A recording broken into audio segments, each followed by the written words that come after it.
नमस्कार, स्वदेश न्यूज की खास पेशकश में आप सभी का स्वागत है। मैं हूं आपके साथ भागीरथ साहू। मध्य प्रदेश में ये क्या हो रहा है? ये हमारा सवाल मध्य प्रदेश की कानून व्यवस्था को लेकर है, जहां अपराधियों के हौसले बुलंदी पर हैं। आए दिन की हो रही घटनाओं ने प्रदेश की कानून व्यवस्था पर सवालिया निशान लगा दिए हैं। अब भले ही शिवराज सरकार जीरो टॉलरेंस की बात करे, अपराधियों को जमीन में 10 फीट गाड़ने की बात करे, लेकिन फिर भी मध्य प्रदेश में ये क्या हो रहा है?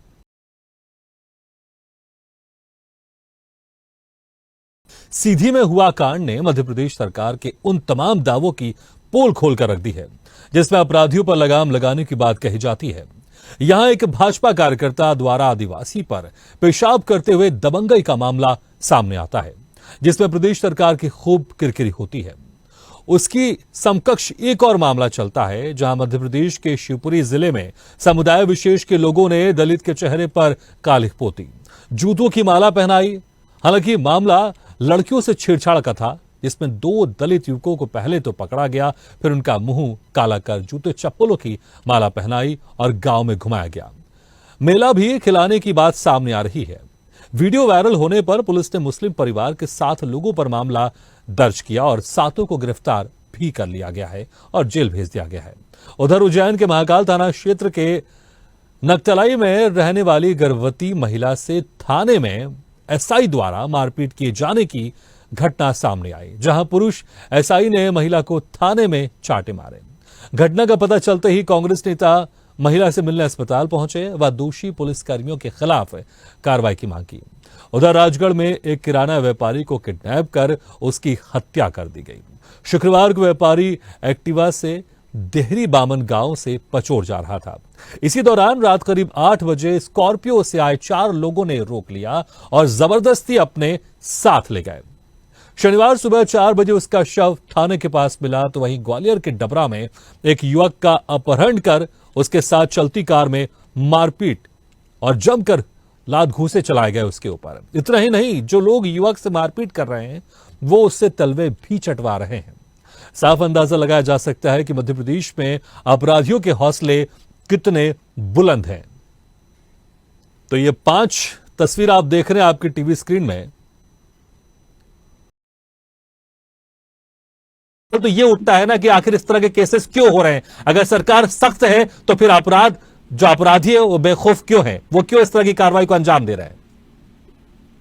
अजय जी, मुझे ऐसा लगता है कि जो मध्य प्रदेश की राज सत्ता है ये स्वयं अधर्मी और पाप कर्म से जुड़ी हुई है, क्योंकि हिंदू धर्म में कहा गया है, हमारे रामायण में कहा गया है कि जब जब हो ही धर्म की हानि 12 ही असुर अधम अभिमानी।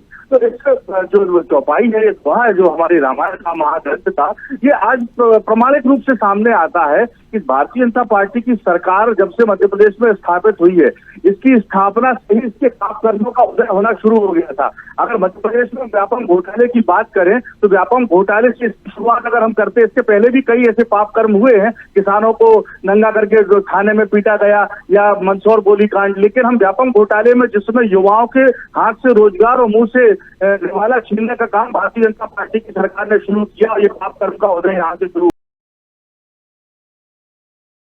लगातार बढ़ते हुए नर्मदा किनारे जो इनने पौधारोपण और भ्रष्टाचार किया, महाकाल लोक में जो मतलब एक शर्मनाक घटना है, महाकाल लोक में लाखों करोड़ों रुपए का भ्रष्टाचार करके भगवान को धोखा देने का काम किया है, तो ये पाप कर्म का उदय है। और जब राज्य सत्ता पापी होती है तो प्रजा में भी पाप कर्म का उदय साफ दिखाई देने लगता है, और ये उसी का दुष्परिणाम है कि आज मध्य प्रदेश पूरी दुनिया में, केवल भारत में नहीं, अगर सीधी की घटना को देखा जाए तो सीधी की घटना ने मध्य प्रदेश को और भारत को पूरी दुनिया के सामने शर्मिंदगी और सिर नीचा करने का काम भारतीय जनता पार्टी की मध्य प्रदेश सरकार ने किया है। 2 दिन पहले की जो अभी घटना शिवपुरी इलाके से सामने आ रही है, दूसरे और कई घटनाएं ऐसी सामने आ रही हैं। चाहे हम रतलाम में जैन समाज के एक विक्षिप्त व्यक्ति को भारतीय जनता पार्टी के भगवा गमछाधारी कार्यकर्ता द्वारा पीट कर मार डालना, ये सब क्या है? ये पाप कर्म का उदय है। और ये राज्य सत्ता के लोभ में मदहोश होकर भारतीय जनता पार्टी के कार्यकर्ता पूरे मध्य प्रदेश में अराजकता का माहौल बनाए हुए हैं, और ये मध्य प्रदेश के लिए बहुत दुखद बात है। लेकिन डरने और चिंता करने की बात नहीं है, क्योंकि हनुमान भक्त कमलनाथ जी अपना मुकदर लेके, हनुमान जी का मुकदर लेके इस मध्य प्रदेश की जनता की रक्षा करने के लिए आ रहे हैं। था, उन्होंने उसको तवज्जो नहीं दिया। भागीरथ जी, अपराध की कोई जाति कोई धर्म नहीं होता है, और कांग्रेस पार्टी इस बात को लेकर चलती है वो किसी भी जाति धर्म का हो वो अपराधी है, लेकिन भारतीय जनता पार्टी के लोग मुस्लिमों को या अल्पसंख्यकों को या दलितों को टारगेट करते हैं अगर उनको कोई अपराध घटना होती है। दूसरे वर्गों के लोग जब अपराध करते हैं तो उसको ढांकने का काम करते हैं। यदि आप ये आरोप लगाते हैं कि कांग्रेस ने शिवपुरी की घटना, नहीं, ये आरोप तो मेरा दोनों है, बीजेपी की तरफ से आपके ऊपर भी है। आप भी गिने चुने प्रोटेस्ट करते हो, बीजेपी भी उसी चीज में ज्यादा हमलावर होती है जिस चीज में उनको लगता है कि हमारे वोटर्स को हम साथ रहे हैं। ये बीजेपी और कांग्रेस पार्टी दोनों से मेरा सवाल है। भागीरथ जी, ये कहना बिल्कुल गलत है। एमपीसीसी का हमारा मीडिया सेल का कतर उठा के देखेंगे, हम हर घटना को संज्ञान में लाते हैं, हम हर घटना पर सरकार से सवाल पूछते हैं और उसकी निंदा करते हैं, चाहे कोई भी घटना हो। हम धर्म और जाति पर आधारित राजनीति करने वाले लोग नहीं है, हम मानवता पर आधारित राजनीति करने वाले लोग हैं। हम सत्ता के लिए राजनीति भी करते हैं, हम समाज के लिए राजनीति करते हैं। अपना इतना बड़ा आंदोलन करेगी। देखिए, इसमें जो है कमिश्नर सिस्टम जो लागू हुआ है जल्दबाजी में लागू हुआ है और इस पे प्रॉपर समीक्षा करने की जरूरत है। कांग्रेस की सरकार आएगी, इस पर समीक्षा करेगी, पुनर्विचार करेगी।